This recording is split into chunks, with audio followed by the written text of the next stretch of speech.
স্কিনখন খুতুৰা পৰি গৈছে, গ্ল' অহা নাই, বিভিন্ন ধৰণৰ ক্ৰীম ঘঁহিছোঁ, তথাপিও কোনো ৰিজাল্ট পোৱা নাই। সেইবাবে মই ঘৰত থকা দুটা বস্তুৱে সৈতে এটা ৰেমেডিজ তৈয়াৰ কৰিম, ভাবিছোঁ আপোনালোকৰ লগতো শ্বেয়াৰ কৰোঁ।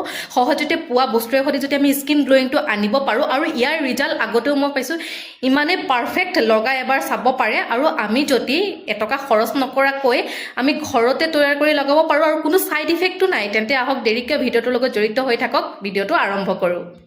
এতিয়া তিয়াই থোৱা মাটি দালিখিনি মই ধুনীয়াকৈ পৰিষ্কাৰ কৰি ল'ম, যিহেতু স্কিনত লগোৱাৰ কথা। তাৰপিছত মই গ্ৰাইণ্ডাৰত গ্ৰাইণ্ড কৰিম। তাৰপিছতে এই কেইটুকুৰামান হালধিও মই কাটি লৈছোঁ, তেতিয়া কি হয়, মিহল ভালদৰে হয়, ভালদৰে গুৰি হয়। তাৰপিছত এই মিশ্ৰণখিনি মই কি কৰিম, এটা বাতিত উলিয়াই ল'ম। এয়া দেখিছেনে, মই সকলোবোৰ দি ল'লোঁ।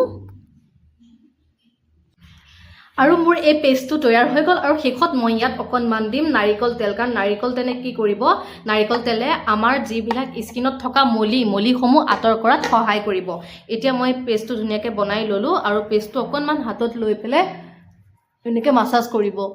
আৰু এনেদৰে মাছাজ কৰিলে কি হ'ব, আমাৰ যিবিলাক স্কিনৰ ডেড স্কিনবোৰ এইবিলাক আঁতৰ হ'ব।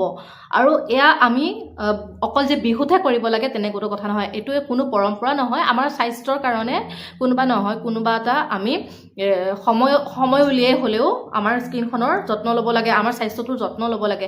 সেই বিশেষেহে বিহুটো আমি কি কৰোঁ, আগতে আমাৰ নিজৰ গাবোৰ পৰিষ্কাৰ কৰোঁ, লগতে আমাৰ স্কিনখনৰো যত্ন লওঁ। ভিডিঅ'টো চাই পেলাই ভাল পালে লাইক কৰিব, কমেণ্ট কৰিব, আৰু সৰু সৰু টিপছৰ বাবে, মোৰ এই ব্লগসমূহ চাবৰ বাবে মোৰ এই পেজখন ফ'ল' কৰি দিব। ধন্যবাদ।